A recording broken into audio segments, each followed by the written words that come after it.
Fool Me Once by Fern Michaels. Prologue. 1966, Oxford, Mississippi. The three of them walked together, their arms linked, as they left the campus of Old Miss. Their conversation as they walked along dealt with the unbearable humidity that blanketed the town, the whole state for that matter.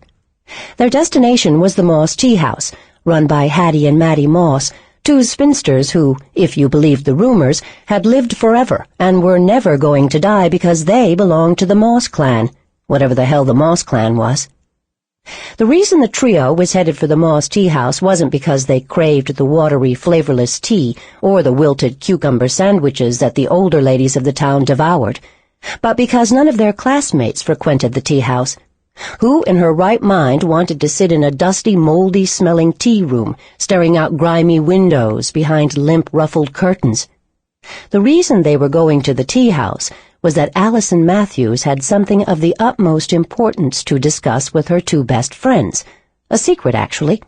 No, what she wanted to discuss was more than a secret.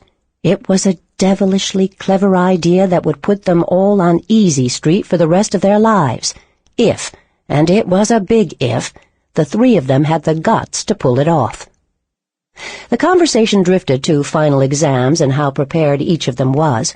All were among the top 5% of their class, so there were no worries for any of them. Taking a Saturday off to deal with secret, devilish plans didn't pose a problem at all.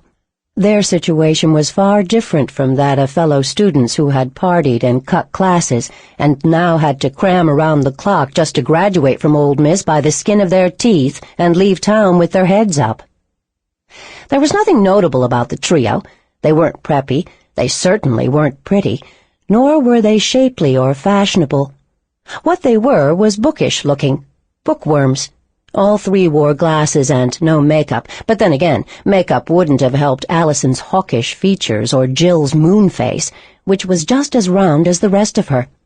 Gwen's overbite and full lips would have cried out in protest if makeup had been applied. The three of them had met in the library, and out of necessity, quickly formed a bond. 4 years of college demanded you have someone to pal around with, and they'd had good times, the three of them, even though they all lusted in their hearts to belong. In addition to their superior intelligence, the trio had another thing in common. They loved money. Late at night, when they huddled to... Sample complete. Ready to continue?